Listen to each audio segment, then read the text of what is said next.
Target Telangana అంటున్నారు కమలనాథులు. వరుసగా కేంద్రంలో మూడవసారి అధికారంలోకి వచ్చి హ్యాట్రిక్ కొట్టాలని భావిస్తున్న బీజేపీ దక్షిణాదిలో కీలకమైన తెలంగాణపై నజరు పెట్టింది. అసెంబ్లీ ఎన్నికల్లో 8 స్థానాలు గెలుచుకుని ఊపు మీదున్న కమలం పార్టీ అత్యధిక ఎంపీ స్థానాలను తమ ఖాతాలో వేసుకునే ప్రణాళికకు పదును పెడుతోంది.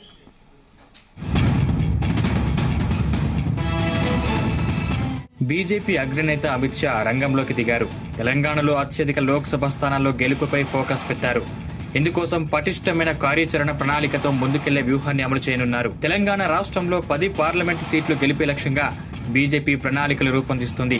గత లోక్సభ ఎన్నికల్లో బీజేపీ 4 ఎంపీ సీట్లు గెలిచింది. ఇటీవల జరిగిన అసెంబ్లీ ఎన్నికల్లో కమలం పార్టీ 8 చోట్ల విజయ బావుటా ఎగరేసింది. వాస్తవానికి తెలంగాణ అసెంబ్లీ ఎన్నికల్లో మరిన్ని స్థానాల్లో విజయం దక్కుతుందని బీజేపీ భావించింది. కానీ చివరకు 8 స్థానాలకే పరిమితమయ్యింది.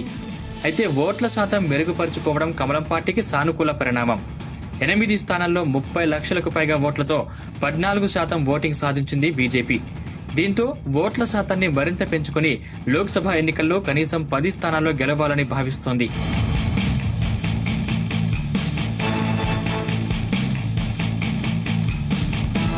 కేంద్రంలో మోదీ 10 ఏళ్ల పాలనపై దేశవ్యాప్తంగా అన్ని రాష్ట్రాల్లో సానుకూల పవనాలు వీసే అవకాశం ఉందని బీజేపీ వర్గాలు అంచనా వేస్తున్నాయి.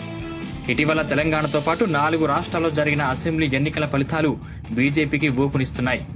కాంగ్రెస్ అధికారంలో ఉన్న రాజస్థాన్, ఛత్తీస్గఢ్లను బీజేపీ కైవసం చేసుకోవడంతో పాటు తాము అధికారంలో ఉన్న మధ్యప్రదేశ్ ను నిలబెట్టింది. ఇక తెలంగాణలో బీజేపీ ఎంపీల గెలుపు బాధ్యతలు భుజాన వేసుకున్న అమిత్ షా వ్యూహ రచనలో తలమునకలై ఉన్నారు. ఇందుకోసం తెలంగాణ వచ్చి నేతలకు దిశానిర్దేశం చేయనున్నారు. రాష్ట్ర పార్టీ ముఖ్య నేతలు, వివిధ నియోజకవర్గాల సీనియర్ నేతలతో సమావేశం కానున్నారు. మండల అధ్యక్షుల నుంచి రాష్ట్ర అధ్యక్షుడి వరకు 1200 మందితో భేటీ కానున్నారు. పార్లమెంటు ఎన్నికల్లో చేపట్టాల్సిన వ్యూహంపై నేతలకు దిశానిర్దేశం చేయనున్నారు. ఎంపీ స్థానాలకు అభ్యర్థుల ఎంపిక మొదలుకొని బూత్ స్థాయిలో పార్టీ బలోపేతం వరకు అన్ని తానే వ్యవహరించనున్నారు. గెలుపు గుర్రాలకే టికెట్ కేటాయించడంపై బీజేపీ అధిష్టానం దృష్టి సారించినట్లు తెలుస్తోంది. ఎంపీ టికెట్ల ఆశిస్తున్న వారిపై బీజేపీ అగ్రనేత అమిత్ షా దృష్టి సారించినట్లు తెలుస్తోంది. ప్రజలకు అందుబాటులో ఉంటూ సేవ చేసే వారికే ఛాన్స్ అని ఇప్పటికే ఆయన సంకేతాలు ఇచ్చినట్లు తెలుస్తోంది. ఫీడ్బ్యాక్ తెప్పించుకొని గెలుస్తారన్న వారికే టికెట్లు ఇవ్వాలని అమిత్ షా భావిస్తున్నారట.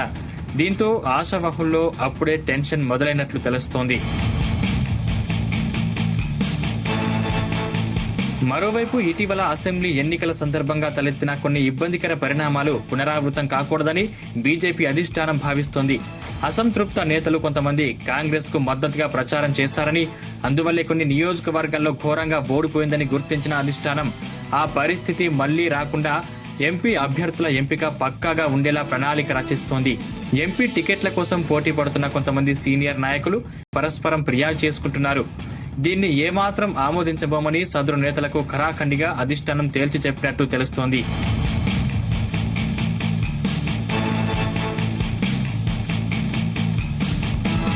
తెలంగాణ అసెంబ్లీ ఎన్నికల్లో బీసీ సీఎం నినాదం ఫలించలేదు. అధికారంలోకి వస్తే బీసీ నేతను సీఎం చేస్తామని బీజేపీ ప్రకటించింది. దీంతో పాటు ఎస్సీ రిజర్వేషన్ల వర్గీకరణకు కేంద్ర ప్రభుత్వం మద్దతు తెలిపినా పార్టీకి ఓట్లు, సీట్ల పరంగా ప్రయోజనం చేకూరలేదు. దీంతో లోపం ఎక్కడ జరిగిందో విశ్లేషించుకునే పనిలో పడింది బీజేపీ అధిష్టానం.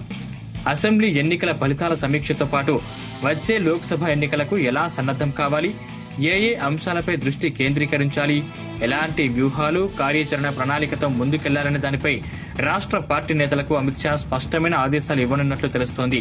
మొత్తం మీద కనీసం 10 ఎంపీ స్థానాలు గెలిచే వ్యూహంతో కమలం పార్టీ పావులు కదుపుతోంది.